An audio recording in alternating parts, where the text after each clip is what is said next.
Did you know that in the 14th century, the simple act of looking at your neighbor's clothes could tell you almost everything about their life? A coarse, undyed tunic meant a life of toil, while a splash of blue or green dye whispered of modest success.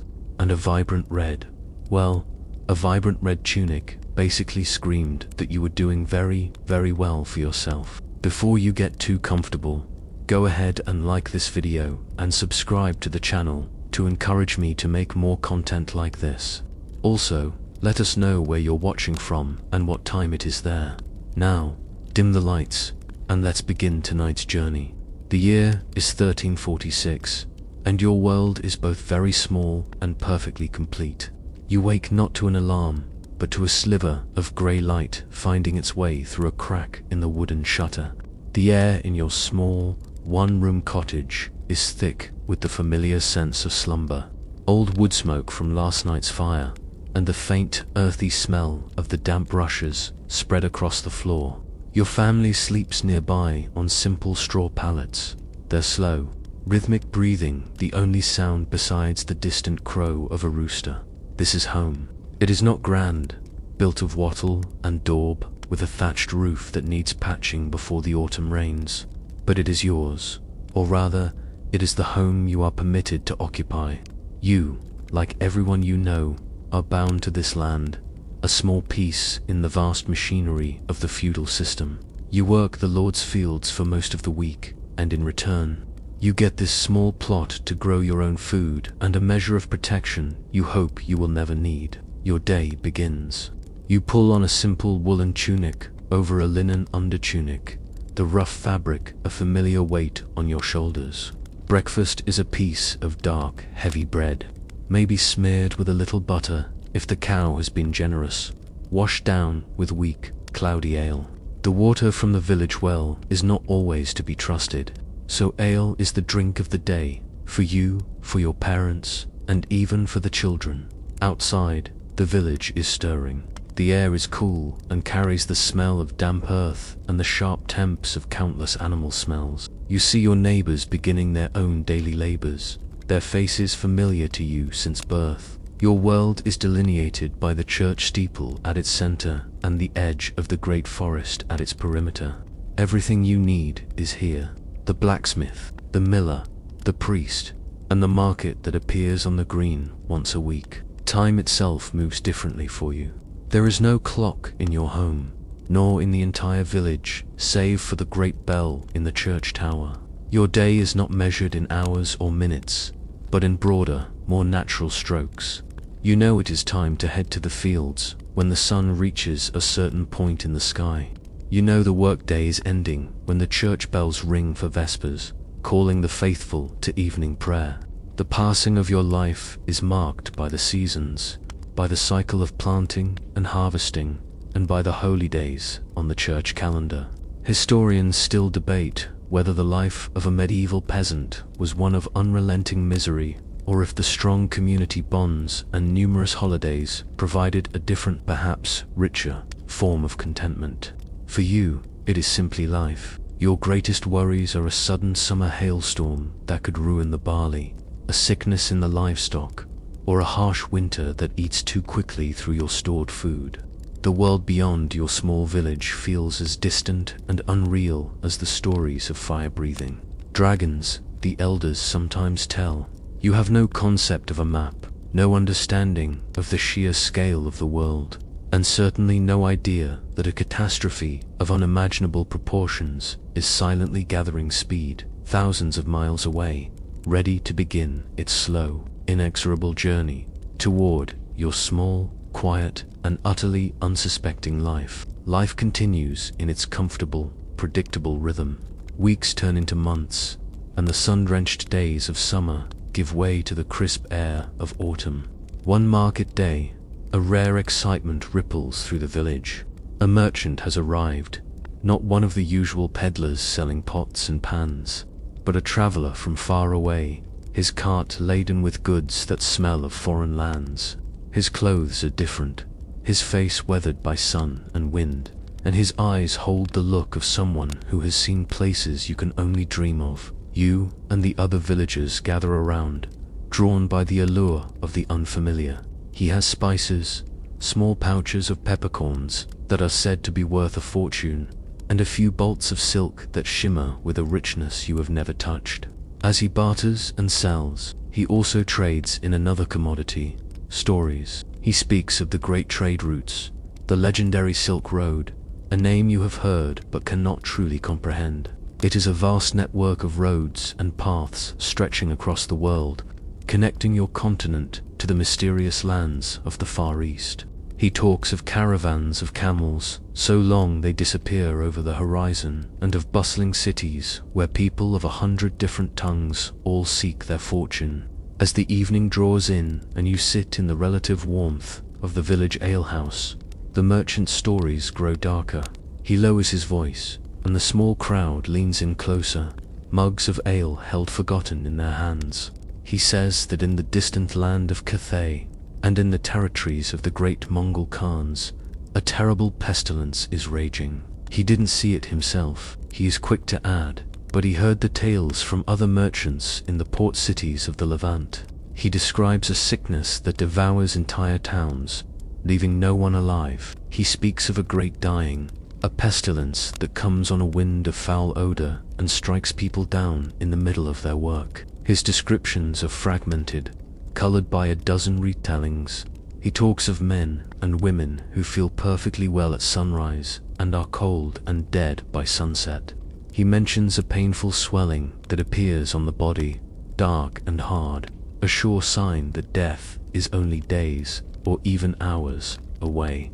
You listen, a shiver running down your spine that has nothing to do with the evening chill. The story is terrifying, but it is also thrilling. It feels like a ghost story told around a fire, a tale of faraway monsters. You look around at the faces of your neighbors, illuminated by the flickering candlelight. You see fascination, a touch of fear, but mostly you see disbelief. How could such a thing be possible? An entire city wiped out.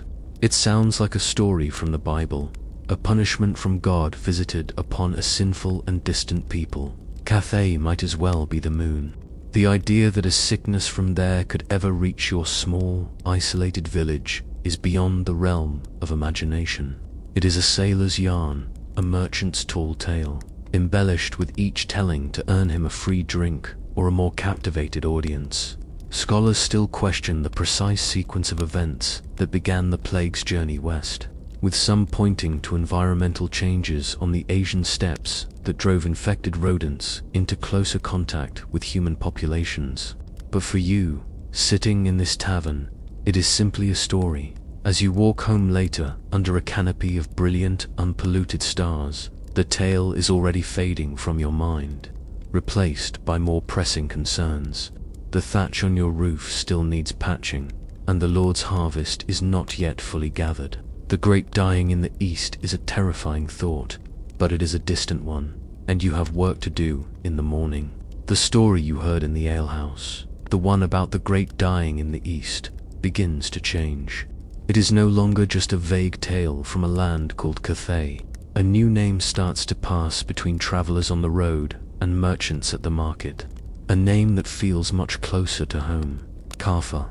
It is a city on the coast of the Black Sea, a bustling trading post run by Genoese merchants, people from the same lands as some of the traders who pass through your own region. For you, it is a window to that distant world, a place where your world and the world of the Silk Road meet. And it is at Caffa, you hear, that the pestilence made a terrible and deliberate leap. You try to picture it as the story is told. Caffa is a strong city, protected by high stone walls. For a long time, it has been under siege by a great army of Mongol warriors, known as the Golden Horde. The siege has been long and frustrating for the attackers. The city's defenders are well supplied, their walls too strong to be breached by conventional means. The Mongol army can do little but wait, hoping to starve the city into submission. But then, the story goes, the siege changes. A new and terrible enemy begins to attack the besieging army, an enemy that fights not with swords or arrows, but from within. The Mongol soldiers begin to sicken and die from the very same pestilence you heard whispers of before. Their camps become a place of fever and death, their great army withering from a foe they cannot see and cannot fight. This is where the story takes a turn that chills you to the bone. The leader of the Mongol army, in an act of desperation and unparalleled malice, decides that if he cannot take the city, he will make sure the city shares his army's fate. He orders his men to collect the swollen, discolored bodies of their own dead comrades. The great wooden arms of the trebuchets, the massive catapults designed to hurl enormous stones at the city walls, are loaded with a new kind of ammunition. You can almost hear the creak of the ropes and the groans of the strained wood as they are winched back. Then, with a sudden, violent release, the bodies are flung high into the air, arcing over the strong stone walls and landing with a sickening thud inside the besieged city. Imagine the horror of the defenders. One moment they are watching for an assault, the next the sky is raining down the dead. At first, it is a psychological shock, a gruesome and demoralizing tactic. The Genoese inside the walls work frantically to dispose of the corpses, dragging them through the streets and casting them into the sea, trying to rid their city of the foulness. But it is already too late. The pestilence is not just in the bodies. It is in the air, on the ground, and carried by the unseen things that scurry in the shadows. Soon, the people of Caffa begin to fall ill with the same fever, the same telltale swellings. Historians still debate whether this gruesome act of biological warfare was the primary cause of the city's outbreak, or if the rats that scurried through both camps had already sealed Caffa's fate. Regardless, the result was the same. The city was doomed. The Genoese merchants, seeing all was lost, did the only thing they could. They fled to their ships, hoping to outrun the plague and sail for home. They did not know, could not have known, that they were not escaping the pestilence. They were giving it passage. This new story is different. It is not a myth from a faraway land. It has a place, Caffa. It has a method, the catapults, and it has a direction, west, toward you. The story of Caffa and its flying dead is a frightening one, but it is still a story that happens to other people in a faraway place. You push it from your mind as you go about your evening chores. You check on the pig, you bank the fire in the hearth to preserve the embers for the morning, and you ensure the wooden bar is heavy across the door. Your home is your sanctuary, a simple but solid barrier against the dangers of the night. Like wolves or the occasional desperate wanderer, you feel safe here, but you are not alone. You have house guests, ones you never invited and can never truly evict. You are so accustomed to their presence that you barely notice them anymore. You hear them at night, a faint scratching and scurrying sound from within the wattle and daub walls, or from the thatch of the roof high above you. Sometimes, in the low light of the fire, you catch a flicker of movement in the corner of your eye, a dark shape darting along a wooden beam before vanishing into a crack. It is the black rat, Rattus rattus. It is not a creature of the sewers. This one is an agile climber, a specialist at living in the very framework of human homes. It is a pest, certainly. It steals grain from your small store. It chews on anything left out, and its droppings are a constant annoyance. You and your neighbors wage a low-level, perpetual war against them with traps, cats, and the occasional well-aimed boot. But they are simply a part of life, a nuisance, as common and unavoidable as mud in the spring. You have no reason to see them as anything more than that. Now, lean in closer and let's look at something you cannot see. On the coarse, dark fur of that rat as it sleeps in its nest of stolen cloth and straw within your walls. There are other, tinier residents. These are its own unwelcome guests, the oriental rat flea. They are minuscule, dark specks of life, driven by a singular, powerful instinct, the need for a meal of warm blood.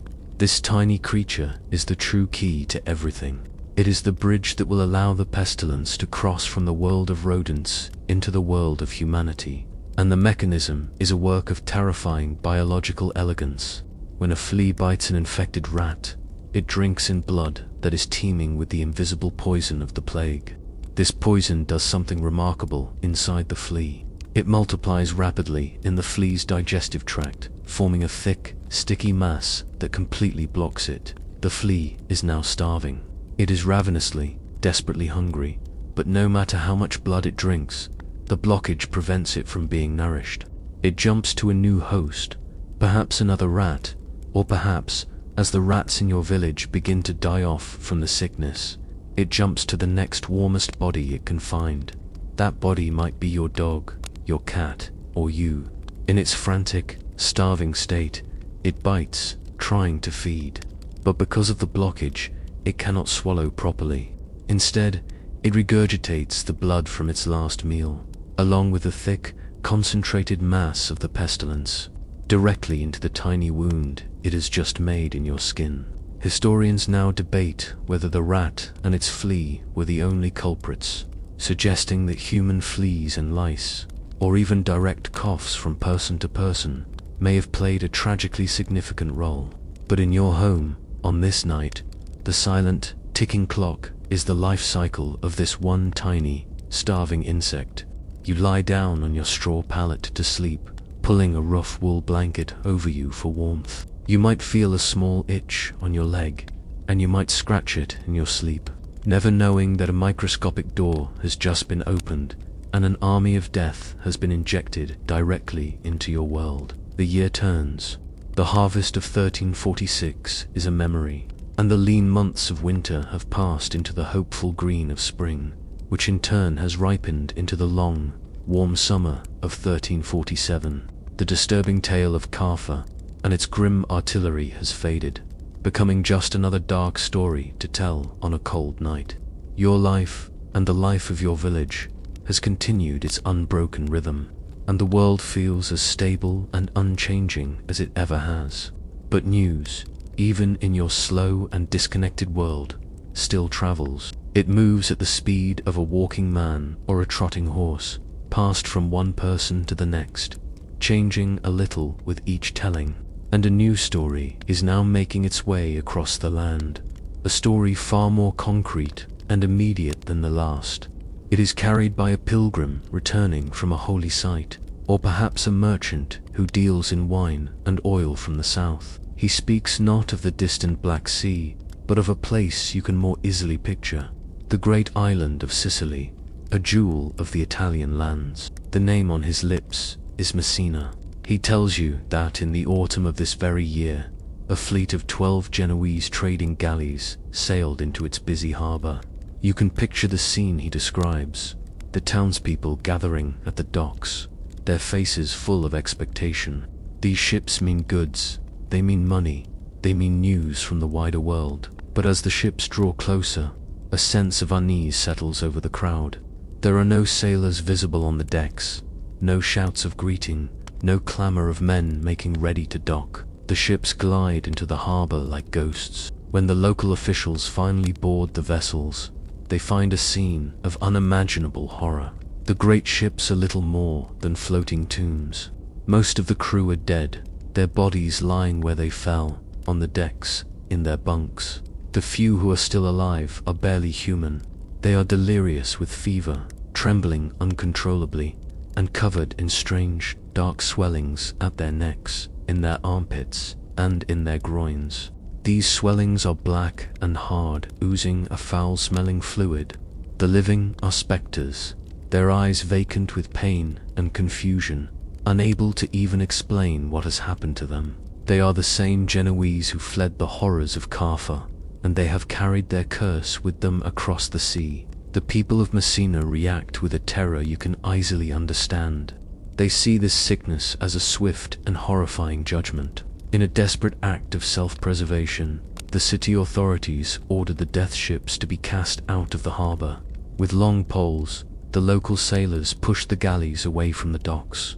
Their anchors are cut, and they are driven back out to sea, a cursed fleet of the dead and dying. It seems like the only logical thing to do, to expel the source of the poison from their home. But it is a fatal mistake. Some historians and chroniclers of the time offer slightly different accounts. with some suggesting other ports, like Genoa or Venice, may have seen the first cases almost simultaneously. But the story of Messina is the one that echoes through time. The rats, the unseen passengers, have already scurried down the mooring ropes and melted into the city's alleys and storerooms, and the ships themselves, now adrift, will be carried by the currents to other ports, other shores, becoming floating seeds of devastation. For you, hearing this story, the world suddenly feels much smaller. Sicily is not a mythical land on the other side of the world. It is part of your world. The pestilence is no longer a distant rumor. It has made landfall.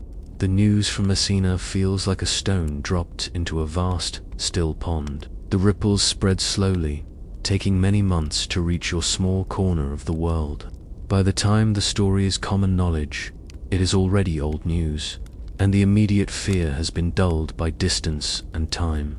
The snows of winter melt into the mud of spring, and the world greens again, just as it always has. It is easy to believe that the horror was contained, a tragedy for the people of the South, but one that has burned itself out. Life, for you, remains unchanged. You help with the spring planting, you watch the lambs grow strong in the fields, and you worry about the familiar, manageable problems of your daily existence. Then one afternoon, as the summer sun beats down on the dusty track that serves as your village's main road, you see him. He is a stranger, a traveler, walking alone, which is unusual in itself. He stumbles as he walks, his body lurching from side to side as if he is drunk, though the sun is still high in the sky. He is clearly in distress. He is not dressed as a beggar. His clothes are those of a respectable artisan or a minor merchant, but they are disheveled and stained with sweat and dirt. As he draws closer, you can hear his teeth chattering, a sharp, clicking sound that is jarring in the summer heat. You are there, perhaps drawing water from the well or returning from the fields, and you stop to watch him. The other villagers who are out also pause their work, their faces a mixture of curiosity and suspicion. The man makes his way to the village green and collapses near the stone trough where the animals drink. A few of the braver men approach him cautiously. They ask him his name, where he is from, but he cannot answer. He only shivers, his body racked with violent tremors, and he moans, a low guttural sound of pure agony. Someone, moved by pity, fetches a ladle of water and brings it to his lips, but he can barely swallow. In the process of trying to help him, the collar of his tunic is pulled aside, and everyone sees it. There, on the side of his neck, just below his jaw, is a swelling. It is the size of a small apple, unnaturally hard, and its surface is a dark, purplish-black color, a stark contrast to his pale, sweat-soaked skin. It is a bubo. You have never seen one before, but the description from the stories, the tales of the great pestilence, is so vivid that you recognize it instantly. A collective gasp rises from the small crowd. The men who were helping him scramble backward, their faces pale with a sudden, primal fear. The pity they felt moments before has evaporated, replaced by terror. This is not a common sickness. This is not a simple fever. This is the thing from the stories. This is the great dying, and it is here, in your village, lying in the dust at your feet. No one knows what to do. One of the more obscure and terrifying beliefs, whispered at the time, was that the bubo itself was the physical form of the sin that had caused the illness, and that lancing it would release the evil. But no one dares to touch him. After a panicked and heated discussion, the village men move him, not to a home, but to an abandoned shepherd's hut at the very edge of the village lands. They leave him there with a jug of water and some bread, and they bar the door from the outside. It is not an act of cruelty, but an act of fear. For the next 2 days, you can sometimes hear his cries carried on the wind. Then, silence. He is the first. Historians and scientists still debate the exact mixture of the 3 forms of plague, bubonic, pneumonic, and septicemic, that constituted the Black Death. But for you, the complex science is irrelevant. You have now seen its face, and you know with a cold certainty that settles deep in your bones that he will not be the last. After the traveler in the hut falls silent, a strange quiet descends upon your village. No one goes near the shepherd's hut, not even to check. A few days later, under the cover of darkness, a group of men, their faces wrapped in cloth, go out and set it ablaze. You watch the orange flames lick at the night sky from the safety of your own doorway, the heat a distant phantom on your skin. It is a desperate, superstitious act, an attempt to purify the land with fire, to burn away the memory of what you all saw. For a week, then two, you almost allow yourself to believe it worked, that the horror was a singular event, a curse that came with the stranger and died with him. Life, on the surface, returns to its familiar cadence. Then, Elspeth, the baker's wife, fails to open her shutters one morning. Her husband tells everyone it is just a summer fever, that she is resting. But you saw her just 2 days ago at the market, her face as round and cheerful as one of her own loaves of bread. You see the look in her husband's eyes, a frantic, hunted expression that belies his calm words. The village priest, Father Thomas, visits their home, his face grim. When he emerges, he does not meet anyone's gaze. He walks directly to the church, and soon the great bell begins to toll, not in its usual rhythmic call to prayer, but in a slow, solemn dirge that speaks of death. Elspeth is the first of your own to be taken. She is a woman you have known your entire life. Her death is not a story from a distant land. It is a sudden, gaping hole in the fabric of your small world. The reaction is immediate and driven by a deep, collective fear. The entire village flocks to the church. You kneel on the cold stone floor, the air thick with the smell of old incense and the rising scent of human anxiety. Father Thomas leads you in fervent prayer, his voice cracking with a strain that is more than just religious passion. He begs God for mercy, for deliverance from this scourge. In between prayers, the church bell is rung for hours on end. It is a well-known fact that the powerful vibrations of a great bell were thought to physically shatter the pestilential air, breaking up the invisible poisons, or miasma, that were believed to carry the disease. The sound, usually a comfort, becomes a desperate, clamoring weapon against an unseen enemy. But the prayers and the bells do nothing. 2 days after Elspeth is buried in a hastily dug grave, her husband falls ill. Then the old weaver who lives next door to the bakery begins to shiver with the same unnatural fever. The sickness is not just a tragedy anymore, it is a pattern. And with this realization, the initial unity of prayer begins to fracture, replaced by a rising tide of panic. You see it in the way people no longer stop to talk on the road. A cough from a neighbor makes you flinch and take a step away. The weekly market is nearly deserted, as people from the surrounding farms have heard the news and are now too afraid to enter the village. You look at the faces of the people you have known your entire life and wonder how many will be left when this is over.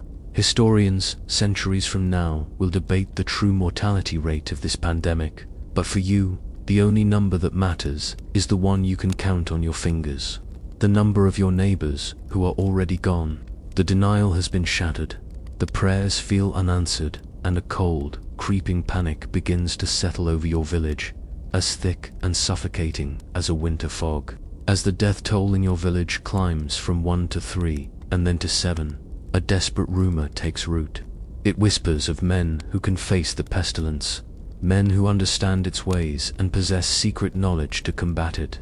One day, this rumor takes physical form. A man arrives, not a stumbling victim, but a figure of grim authority. He is a plague doctor. His appearance is so alien, so terrifying, that you and the other remaining villagers shrink back as he walks through the center of the village. He is cloaked from head to toe in dark waxed leather, the material slick and shiny, designed, you later learn, to repel the corrupted air. He wears thick gloves and a wide-brimmed hat that shadows his face. But it is his head that transfixes you with a mixture of horror and awe. He wears a mask with a long curved beak, like some monstrous human-sized bird.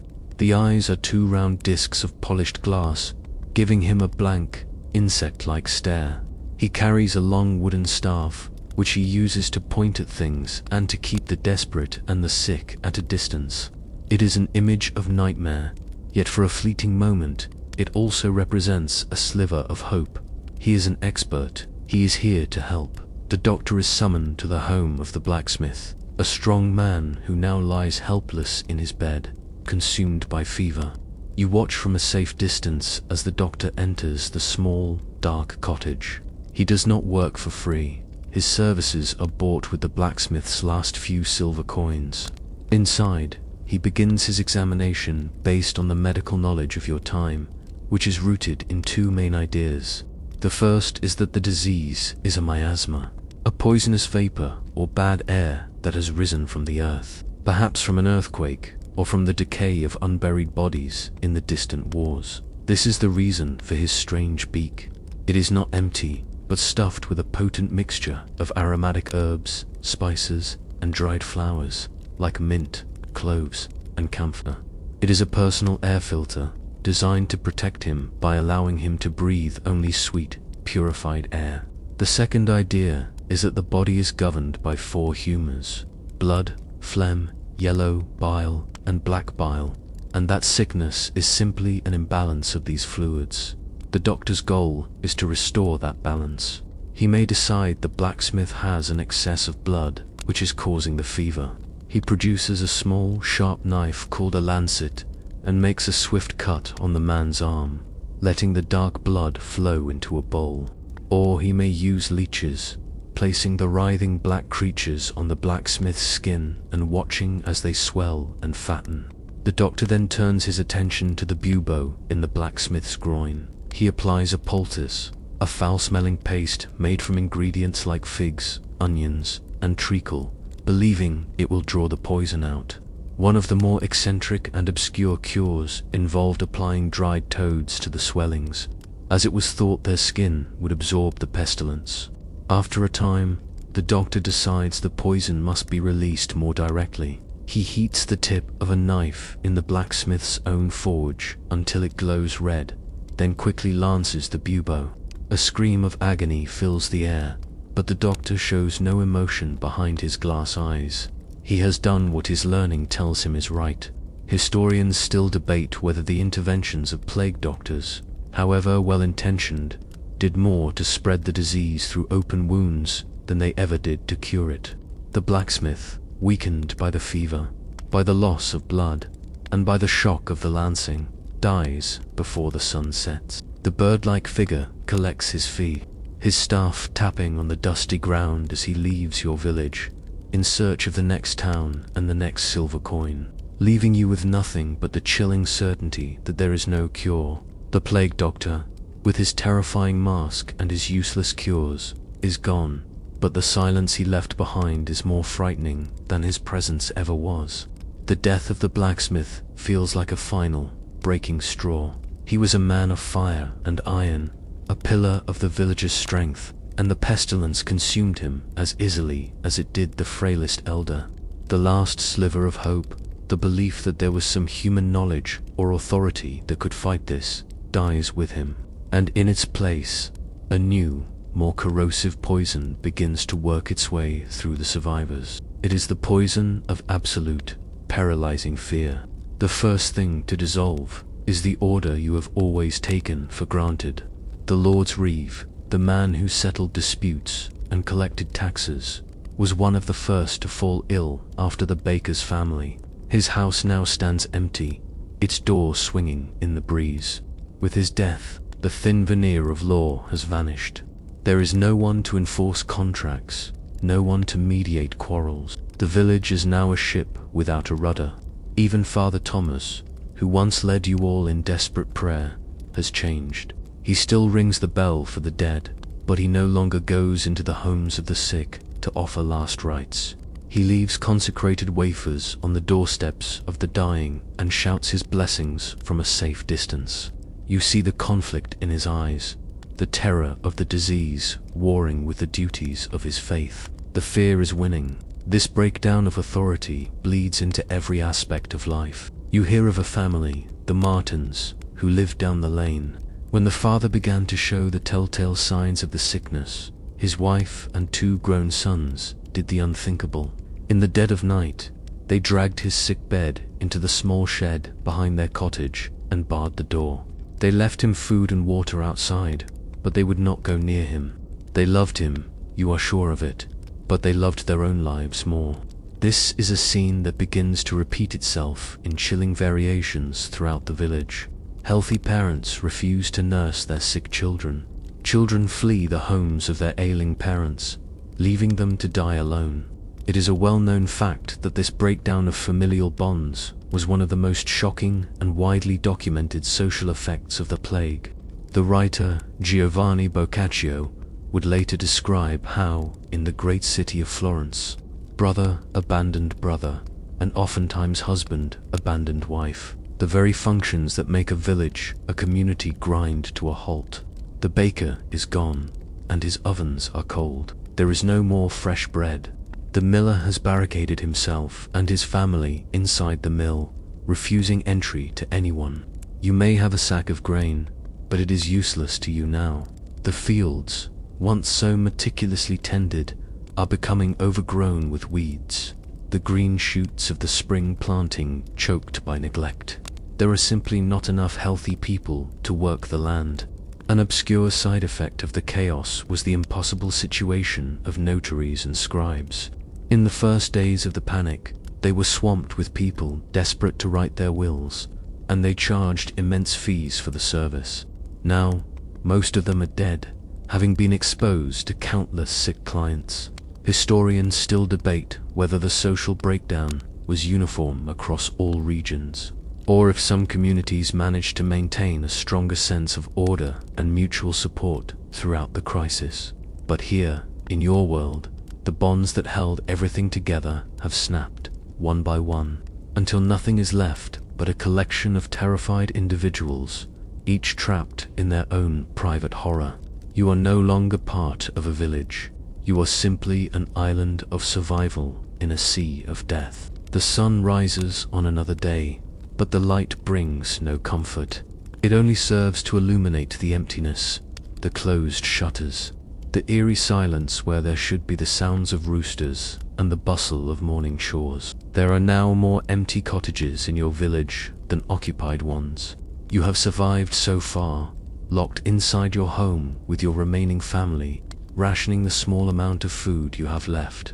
You are healthy, for now, but every cough, every slight headache, sends a jolt of ice-cold fear through your veins. Is it just a cough, or is it the beginning? The food is running out, the water in the rain barrel is low, and the air inside your small cottage feels stale and thick with the miasma of your own fear. You are now facing the single most terrifying choice of your life. Do you stay, or do you go? Staying feels like a death sentence. The disease is all around you. It is in your neighbors' homes. It is in the very dust of the street. It is in the air you breathe. Each day you remain, you are rolling a die, betting your life against the invisible enemy that has already claimed so many. The silence from the cottage next door, where a family of 5 lived, is a constant, screaming reminder of the odds. Staying here means waiting for the pestilence to knock on your door, and you know, with a grim certainty, that it will. But the alternative, fleeing, is a leap into a different kind of abyss. Where would you even go? The idea of the countryside, of open fields and clean air, seems like a paradise, a place free from the concentrated sickness of the village. But the reality is far more dangerous. You would be leaving the only home you have ever known, with only what you can carry on your back. The roads, you have heard, are not safe. They are filled with other desperate refugees, some of whom may already be carrying the sickness, their bodies a ticking clock of infection.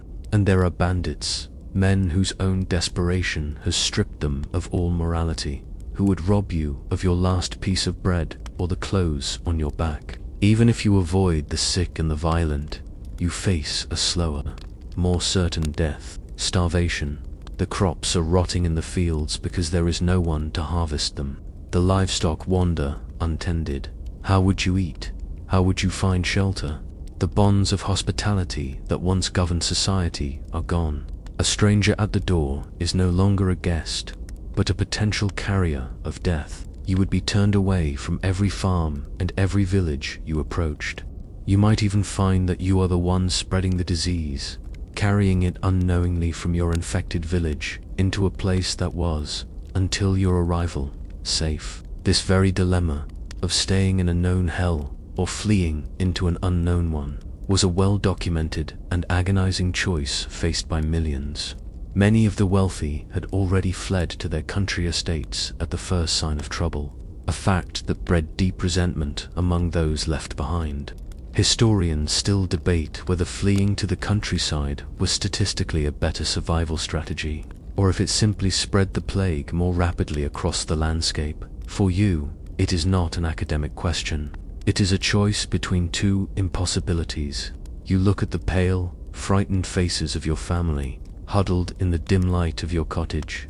Do you stay here and wait for the sickness, or do you take to the roads and face the bandits and the hunger? Both paths lead to the edge of a cliff. You have to choose which one to walk.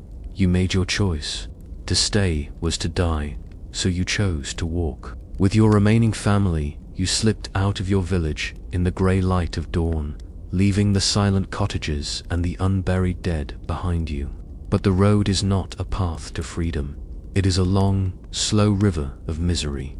Every person you meet is a potential threat. Their eyes are hollow with hunger and suspicion, and you see the same fear in their faces that you feel in your own heart. Every abandoned farm, every silent hamlet you pass, is a testament to the plague's relentless march. The world feels broken, cursed, abandoned by God. In the face of such overwhelming, random death, the human mind craves a reason. It is too much to believe that this is all just a meaningless accident of nature. At first, the reason was simple: divine retribution. Father Thomas had told you this, that humanity had grown wicked, and this was God's punishment. You must repent, you must pray for forgiveness. But as the death toll mounted, as the good and the wicked, the pious and the sinner, were all struck down with the same indifferent fury, that explanation began to feel hollow. A new, more insidious idea begins to take root, a whisper that travels along the roads with the refugees and the merchants. It is a comforting and terrifying thought all at once. What if this is not God's will? What if this is man's?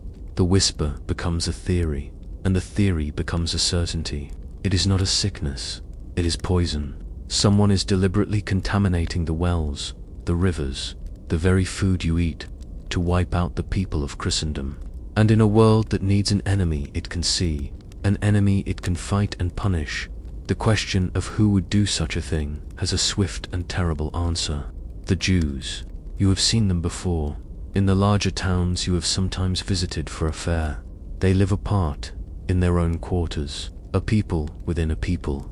They do not worship in your churches, and many of them work as lenders, a profession that has earned them the resentment of lords and peasants alike. They are outsiders, the eternal other. This accusation that the Jews were poisoning the wells is a well-known historical fact that spread like the plague itself. As you travel, you hear the stories, each more elaborate than the last. You hear that a great council of Jewish elders met in a secret location and devised a plan for world domination. You hear of a poison made from a hideous concoction of spiders, frogs, and the hearts of stolen Christian children. This detail about the contents of the poison, though it sounds like a dark fairy tale, comes from the forced confessions of people who were tortured until they admitted to these fantastical crimes. One evening, you approach a town on the river, hoping to find shelter, but you are stopped by the smell of smoke, thick and acrid, and the sound of a crowd. It is not the wailing of mourners, but the roaring of a mob. You hide in a thicket of trees on a nearby hill, and you watch. By the light of torches and burning buildings, you see a scene from hell. A mob, their faces twisted with a righteous fury, is dragging people from their homes in the town's Jewish quarter. They are beaten with clubs and farming tools. Their pleas for mercy are drowned out by screams of poisoners and Christ killers. You see the town guard doing nothing to stop it, some even joining in. Historians still debate the role of the authorities in these pogroms, noting that while some high-ranking officials, like Pope Clement VI, issued papal bulls declaring the Jews innocent and tried to offer protection, many local leaders were either complicit or utterly powerless against the wave of popular hysteria. You lie hidden, your body trembling, as you witness a massacre born of fear and hate. You left your home to escape the plague. You have now discovered that there is another sickness abroad in the land, a pestilence of the human soul, and it is every bit as deadly. The horror of the burning town and the screaming mob is a fresh scar on your mind. You have pushed onward, moving without a destination, driven only by the need to put distance between yourself and that memory. You are now in a land that is emptier than any you have ever known, a world of silent fields and watchful, shuttered farmhouses. One afternoon, resting by the side of a dusty road, you hear a sound on the wind. It is not the tolling of a death bell or the cry of a mourner. It is singing, a low, rhythmic chant that grows steadily louder, resolving itself into the words of a somber hymn. You get to your feet, your hand instinctively gripping the walking stick that has become your only tool and weapon. A procession is coming down the road, but this is no lord's retinue or merchant's caravan. At the front, several men carry heavy wooden crosses and embroidered banners showing scenes of the Last Judgment. Behind them is a sight that makes you freeze, a spectacle of such profound and disciplined pain that it seems to warp the very air around it. A long column of men, perhaps 200 of them, marches in double file. They are all stripped to the waist, their backs a crisscrossed ruin of raw, bleeding flesh. In their hands, each man holds a terrible instrument, a scourge made of leather thongs with knots and sharp pieces of metal tied into the ends. As they march, they chant, an imperfect, horrifying rhythm. They swing the scourges over their shoulders, bringing them down hard upon their own backs. The sound is a series of wet, percussive slaps that echo across the silent landscape, a sound that gets inside your bones. With each step, with each strike, they are performing a public act of penance, a ritual of shared suffering. These are the flagellants. They are a brotherhood of the whip, men who have come to believe that the plague is a direct punishment from God for the sins of mankind. They believe that by taking this punishment upon themselves, by imitating the suffering of Christ, they can appease God's wrath and save the world. As they enter this small, half-empty town you are near, the remaining townsfolk pour out of their homes, not to flee, but to watch in silent, terrified awe. The procession marches to the town square and forms a large circle. Their leader, a man with a wild, feverish look in his eyes, begins to preach, his voice raw and powerful. He speaks of sin and damnation, of the failure of the church, and of the sacred duty they are performing. Then, at his signal, they all fall to the ground and the ritual begins again. A frenzy of self-flagellation that is both a religious rite and a gruesome public performance. A well-known fact is that these processions were highly organized, with strict rules of conduct. Members were forbidden from speaking to women, from bathing, or from changing their bloody clothes, all as part of their penance. One of the more eccentric and obscure parts of their ritual was the belief that their journey had to last for exactly 33.5 days, a day for each year of Christ's life. You watch, hidden at the edge of the square, feeling a sickening mix of pity and fear. This is an act of faith so extreme it borders on madness. Historians still debate whether the flagellant movement was a genuine, if hysterical, popular religious revival, or if it was a form of mass social protest against the established clergy, who seemed utterly powerless and had lost much of their moral authority. For a moment, you see the desperate hope in the eyes of the onlookers. These men are doing something. They are fighting back. But as the flagellants finish their ritual, gather their crosses and banners, and march out of town, leaving behind only the smell of blood and sweat, you feel no hope. You have seen one group of people turn their fear outward into blame and murder. You have now seen another turn it inward into a spectacle of ritualized self-destruction. They are two different answers to the same impossible question, and both feel like a deeper kind of sickness. After the flagellants have moved on, their hypnotic chanting fading into the distance, you are left with a silence that is profound and unsettling. You have been walking for weeks, and a new gnawing reality has set in. One that is less dramatic than a mob or a procession of zealots, but far more fundamental. Hunger, the small pouch of dried meat and hard bread you started with, is long gone. Foraging for berries and roots in the woods has yielded barely enough to keep you moving. You are beginning to understand that the plague is not just killing people, it is killing the very systems that keep people alive. You climb a low hill for a better view of the surrounding countryside, hoping to spot a working farm, a plume of smoke from a chimney, any sign of life. What you see is a landscape of heartbreaking decay. Below you lies a valley that was once a perfect patchwork of human endeavor.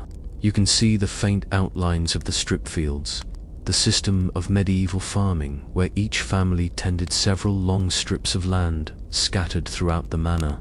But now, the neat lines are blurred, the distinctions erased by a carpet of opportunistic weeds. A field of barley, which should be golden and heavy, ready for the scythe, is instead choked with thistles and brambles, its stalks bent and broken. The crop is rotting where it grew, a feast for crows and nothing more. In another field, you see a small herd of cows, their udders swollen and painful because there is no one to milk them. They wander aimlessly, their mournful lowing echoing in the empty air.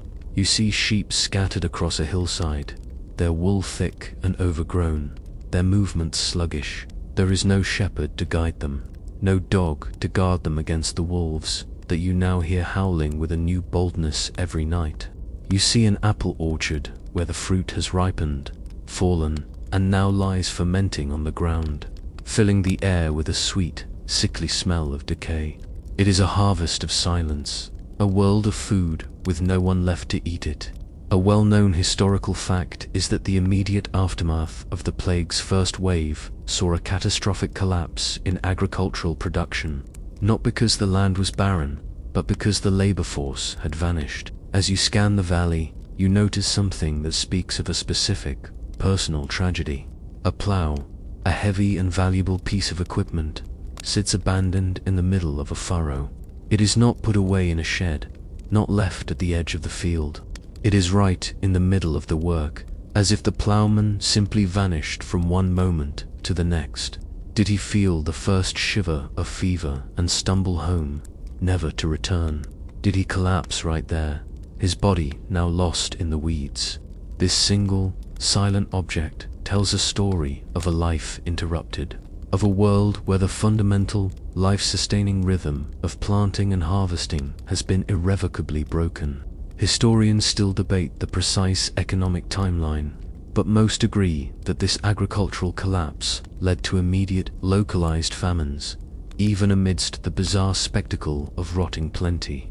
One of the more obscure consequences of this breakdown was the explosion in the population of wolves and other predators, who found themselves with a sudden abundance of untended livestock and a scarcity of human hunters. You look down at this valley of silent, wasted abundance, and the hunger in your own stomach is a sharp, bitter ache. The earth is still generous, but the hands that once received its gifts are gone. You have found temporary shelter in one of the abandoned farmhouses.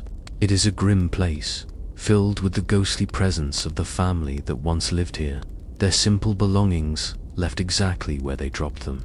But it has a roof, and there is a small store of dried beans in the pantry, enough to stave off the worst of the hunger for a few days. As you rest your aching body, a question begins to form in your mind, a question born of the sheer, bewildering randomness of it all. Why are you still alive? You think back to your own village. You remember the family of the weaver, a man, his wife, and their 4 healthy children, all of them taken within a single week. Their cottage now stands dark and empty, Yet you also remember Old Man Hemlock, a man well past 80, frail and hunched, who was notorious for his filth, living in a squalid hut at the edge of the village. As far as you know, he is still alive, still tending his small, stinking pigsty, untouched by the sickness that scythed through everyone else. Why him? Why not the weavers, robust children?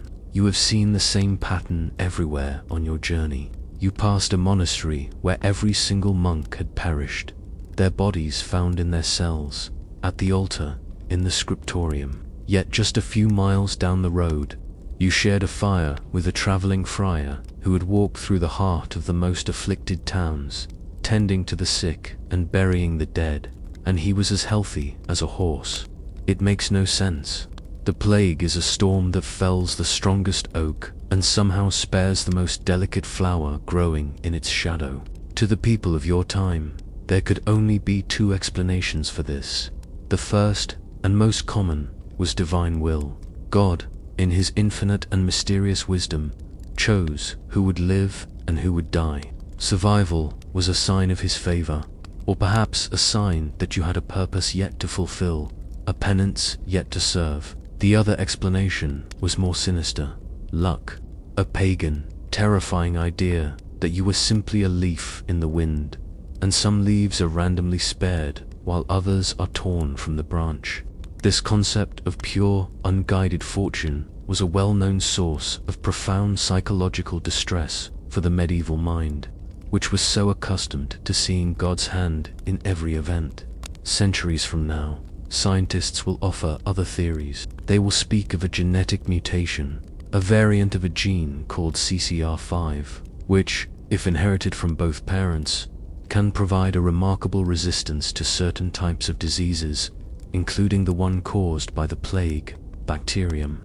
They will suggest that perhaps Old Man Hemlock and the traveling friar and you were the beneficiaries of a genetic lottery drawn centuries before you were even born. Historians still debate the prevalence and impact of this specific genetic resistance, and other theories propose that prior exposure to less virulent plagues may have conferred some partial immunity. One of the more obscure hypotheses is that individual variations in body odor, influenced by diet and genetics, may have made some people less attractive to the fleas that carried the disease.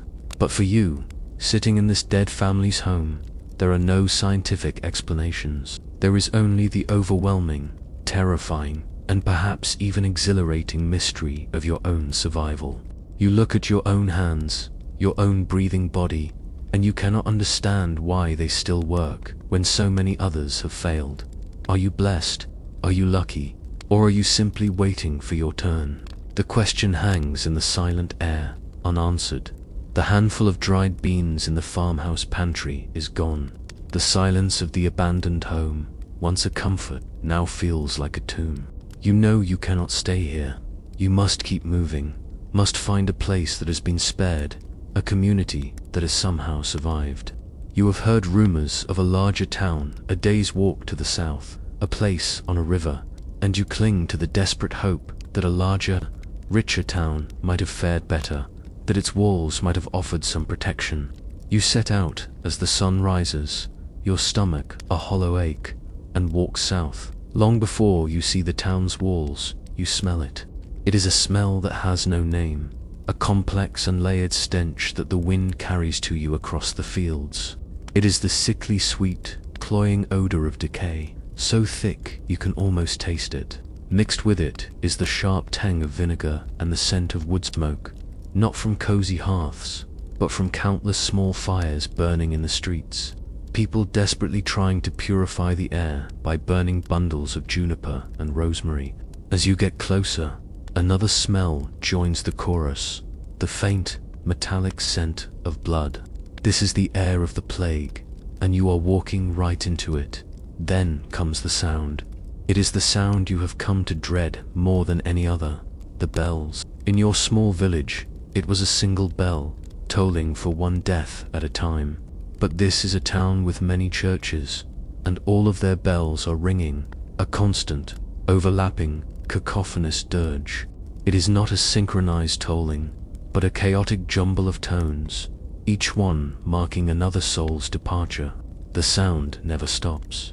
It is the heartbeat of this new world, a relentless, maddening rhythm of death that drills its way into your skull. Finally, you reach the outskirts of the town, and the sight is worse than the smell or the sound. The doors of many houses are marked with a crude red or white cross, a stark warning to stay away. The streets are unnervingly empty in some places, and in others, you see scenes of quiet horror. A body lies slumped in a doorway, and people walk past on the other side of the street, their faces averted, as if not looking will keep them safe. You see a cart, pulled not by a horse, but by two gaunt men, their faces wrapped in cloth. They move slowly down the street, their voices a hoarse monotone, calling out, "Bring out your dead." Doors open, and people drag out shrouded bundles, the bodies of their loved ones, and deposit them onto the growing pile in the cart with a grim, practiced efficiency. There are no tears, no ceremonies, just a numb and urgent disposal. You follow the cart from a distance, compelled by a morbid curiosity you cannot control. It leads you to a field just outside the town walls, a field that was once pasture land. Now, it is a vast open wound in the earth, a plague pit. It is a trench so long and deep you cannot see the bottom, and it is filled with a tangled, chaotic mass of human bodies, thrown in without ceremony, without shrouds, without dignity. Men with shovels are working at the edge, spreading layers of quicklime that steam and hiss as they cover the dead. The sheer scale of it paralyzes you. This is not a village tragedy. This is a cataclysm. A well-known fact from this time is that churchyards filled so quickly that these mass graves became a grim necessity in virtually every major city. Historians still debate the psychological impact this desacralization of death had on the survivors, breaking a sacred and ancient bond between the living and the dead. One of the more obscure sensory details from contemporary accounts is the sight of dogs and pigs, having grown feral, feasting on the unburied dead in the streets. You stumble backward, your hand clamped over your mouth, your senses completely and utterly overwhelmed. The sights, the sounds, the smells, they all merge into a single, crushing wave of horror, and for the first time, you feel the despair so profound it threatens to swallow you whole. You flee the town and its horrifying pit of the dead. You do not run, you simply walk, one foot in front of the other, with no thought and no destination, your mind a merciful blank, scrubbed clean by the overload of sensory horror. You walk for days, eating whatever you can find, sleeping in barns or under the shelter of trees. You are not a person anymore. You are just a collection of instincts, an animal focused on the single, simple task of survival. The passage of time becomes a blur. The heat of summer slowly mellows into the cool, golden light of autumn. You do not notice the changing leaves or the shortening days. You just keep moving. One day, you find yourself back in a landscape you recognize. You have been walking in a great, desperate circle, and you are now approaching your own village. You are drawn to it by a pull you cannot explain, the primal homing instinct of a wounded creature. You expect to find it as you left it, a ghost village haunted by the dead. As you crest the final hill and look down upon it, you see that it is silent, just as you expected. The fields are still overgrown, the cottages still shuttered, but something is different. The air feels cleaner. The oppressive, heavy stillness of active death is gone. You walk down the familiar track, your footsteps unnaturally loud in the silence. You pass the baker's empty cottage, the weaver's, the blacksmith's forge, its anvil flecked with rust. You reach your own home. The door is slightly ajar, just as you left it. You push it open and step inside. The air is stale, but it is just the smell of disuse, not of sickness. A thick layer of dust covers everything, a fine grey powder that has settled over the story of your former life. It is a time capsule of fear. Over the next few days, you begin to see them, the other survivors. First, it is Old Man Hemlock, who peers at you from his hovel with suspicious, roomy eyes, before realizing who you are. Then, a family of 4 emerges from the woods, where they had been living in a crude shelter, their faces gaunt, but their bodies healthy. A woman appears, the lone survivor of her entire extended family, her eyes holding a grief so profound it seems to have burned all other emotions away. There are not many of you. You can count the total number of survivors in your village on the fingers of 2 hands. Out of a community of more than 200 souls, you are the handful that remains. You begin to speak to one another, sharing stories in low, hushed tones. You learn who is gone. You map out the destruction, family by family, until the full, devastating scale of the loss is clear. The peak of the Great Mortality, the furious, wildfire-like spread of the disease, has passed.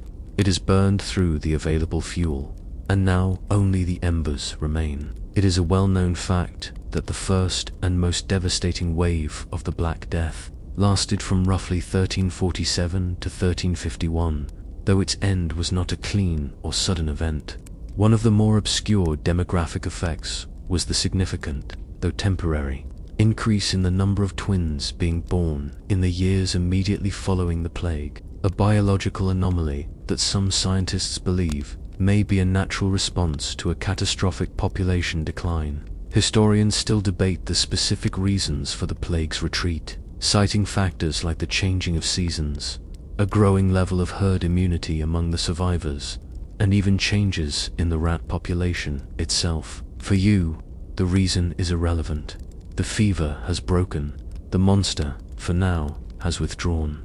You stand in the middle of your empty, silent village, a survivor in a world scrubbed clean by death, and for the first time in a very long time, you begin to wonder what comes next. The first winter after the Great Dying is a hard and lonely one. You and the handful of other survivors huddle in your cottages, the empty homes of your neighbors standing like dark, silent monuments all around you. You subsist on the abandoned stores of grain you have gathered, the silence of the world broken only by the wind whistling through the new ruins. But when spring arrives, bringing with it the stubborn, irrepressible green of new life, something shifts.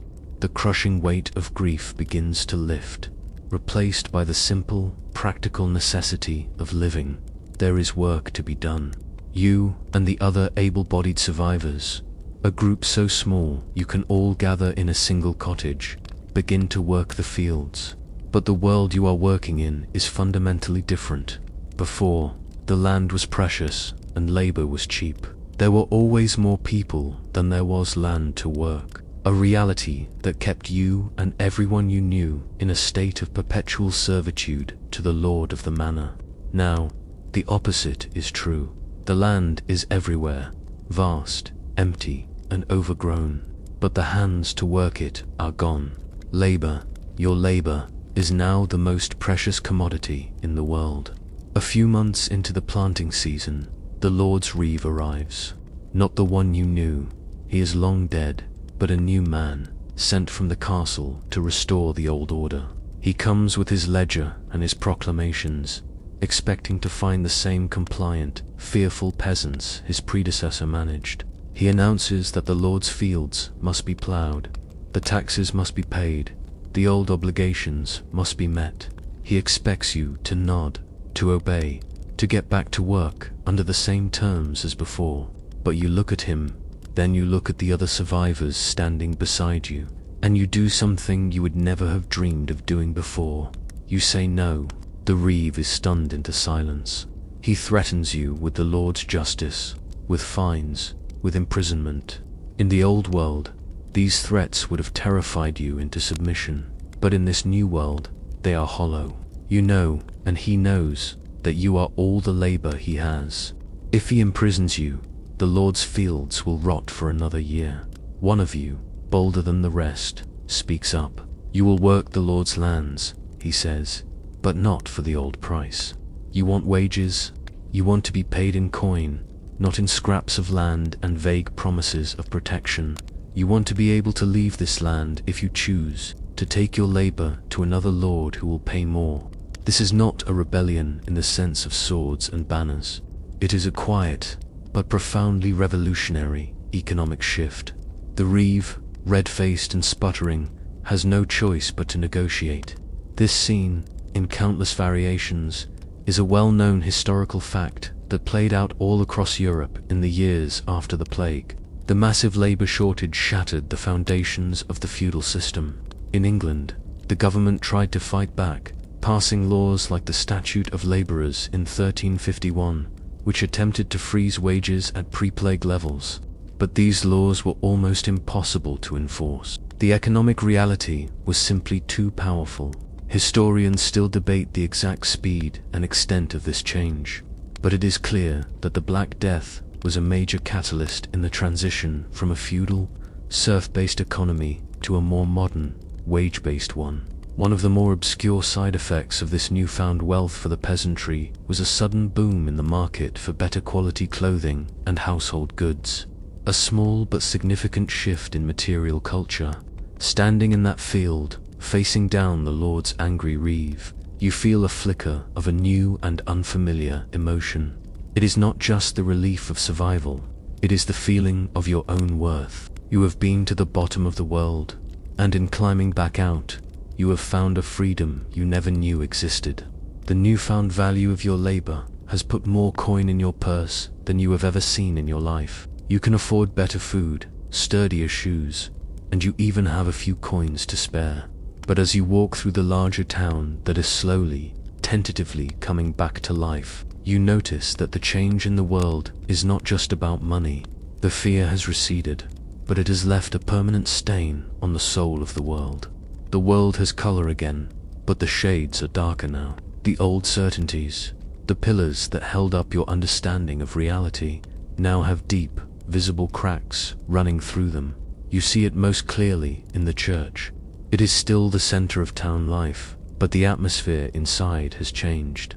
Before, the sermons were about God's love, the order of His creation, and the rewards of a pious life. Now, the new priest, a young man with old, haunted eyes, speaks of little else but the suddenness of death, the torments of hell, and the absolute necessity of being prepared for your final judgment at any given moment. The emphasis has shifted from salvation to damnation. The art on the church walls is changing too. The old paintings of serene saints and a benevolent Christ are being covered over or joined by new, unsettling images. On a large, freshly plastered wall, a local artist is at work on a new mural. It is a procession, a long line of figures stretching across the wall, but it is a procession of the dead and the living, intertwined. You see a king in his crown, a bishop in his mitre, a merchant with his money bags, and a peasant with his hoe. And dancing with each of them, leading them inexorably forward, is a grinning, capering skeleton. This is the danse macabre, the dance of death, a new and morbidly popular art form that is springing up all across the ravaged lands. It is a well-known fact that this artistic theme became widespread after the Black Death, serving as a constant, public reminder that death is the ultimate equalizer, a force that respects no rank or station. This art is a reflection of a profound shift in your faith. The church, as an institution, had promised protection. The priests had led prayers, the bells had been rung, the holy relics had been paraded through the streets, and none of it had worked. Priests and bishops died as horribly as everyone else. This failure has planted a seed of deep skepticism. People have not lost their faith in God, but they have lost some of their faith in His chosen representatives on earth. Historians still debate whether this widespread disillusionment was a direct, long-term cause of the Protestant Reformation a century and a half later, or simply one of many contributing factors. An obscure manifestation of this new religious anxiety was the rise of new plague saints, like Saint Roch, who was said to have survived the plague himself and was therefore seen as a more specialized and effective protector than the more general-purpose saints of old. This new skepticism extends to the secular world as well. You look at the nobles, the knights and lords who govern the land. Their authority was supposed to have been granted by God, They were meant to provide order and protection, but during the plague, they were as helpless as you were. Many of them locked themselves away in their castles, abandoning their people. Others simply died. Their power, once seen as absolute and divinely ordained, now seems much more fragile, much more human. You hear it in the way people talk in the marketplace, a new tone of defiance, a lack of the old, automatic deference. The plague did not just kill people, it killed the idea that the world was a stable, divinely ordered hierarchy. You survived the sickness, and you have woken up in a world where the mighty have been humbled, and where every dancing skeleton on the wall reminds you that in the only tally that truly matters, everyone is created equal. Several years have passed since the great dying. The world is no longer a canvas of fresh grief, it is a landscape of scars. You have learned to live with the ghosts. New families have been started, and the laughter of children, a sound you once thought was gone from the world forever, can now be heard in the lanes of your slowly repopulating village. The fields are cultivated, not as extensively as before, but enough to sustain your small community. Life has found a new, quieter rhythm. The plague is a story you tell these new children, a dark fairy tale to explain why they have no grandparents, why the world has so many empty houses and forgotten roads. You survived, you rebuilt, and it feels, on most days, like the story is over. Then, the whispers begin again. Just like before, they are carried by a traveling merchant, a man whose face is tight with a fear you recognize instantly. He speaks of a port city to the south, a place that had recovered, a place that was bustling with trade once more. He says a sickness has returned there. At first, you and your neighbors dismiss it. Sickness is a part of life, after all. A summer fever, a winter chill, these are familiar enemies. It cannot be the sickness. The world could not be that cruel. But the stories that follow in the coming weeks are too specific, too familiar. They speak of a sudden, high fever, of delirium, and of the dark, swollen buboes appearing in the groin and the armpit. There is no confusion this time. There is no desperate praying in the church, or the ringing of bells to clear the air. There is only a grim, terrible recognition. When the news finally arrives that the sickness has reached the next town over, the reaction in your village is immediate and brutally efficient. Doors are barred. No one is allowed in or out. Trade stops. The roads fall silent. The fear is not the wild, chaotic panic of before. It is a cold, methodical terror. The terror of people who know exactly what they are facing. You have seen this monster's face, and you have not forgotten it. You are beginning to understand a terrible truth, a truth that will fundamentally reshape the rest of your life. The Black Death was not a single storm that passed. It is the new weather. It is a permanent feature of your world. It is a well-known historical fact that the plague did not vanish in 1351. It returned in waves, striking Europe again and again every decade or so for the next 300 years. There would be a pesti secunda, a pesti tertia, and on, each outbreak a fresh trauma for a new generation. As you sit in your cottage, listening to the silence of a self-imposed quarantine, you wonder if it is the same. Is it weaker this time? Or have the survivors, people like you, passed on some inner strength to your children? Historians and epidemiologists still debate whether the subsequent outbreaks were caused by the exact same strain of the bacterium, or if local reservoirs of the disease were being reawakened. But this time, humanity is not entirely defenseless in its knowledge. You hear of new, draconian rules being implemented in the great port cities. When a ship arrives from a place where the plague is rumored to be, it is not allowed to dock. It must wait at anchor in the harbor for 40 days to prove it is free of the sickness. They call this period a quarantena, from the Italian word for 40. This practice, one of the first examples of institutionalized public health, was based not on medical knowledge, but on the biblical significance of the number 40, the length of the Great Flood and Christ's time in the wilderness. It is a superstitious precaution, but it is an organized one. The world is learning, slowly and painfully, to live with the monster. The age of blissful ignorance is over. The monster was not slain, it was only sleeping. And you now know, with a certainty that will haunt the rest of your days,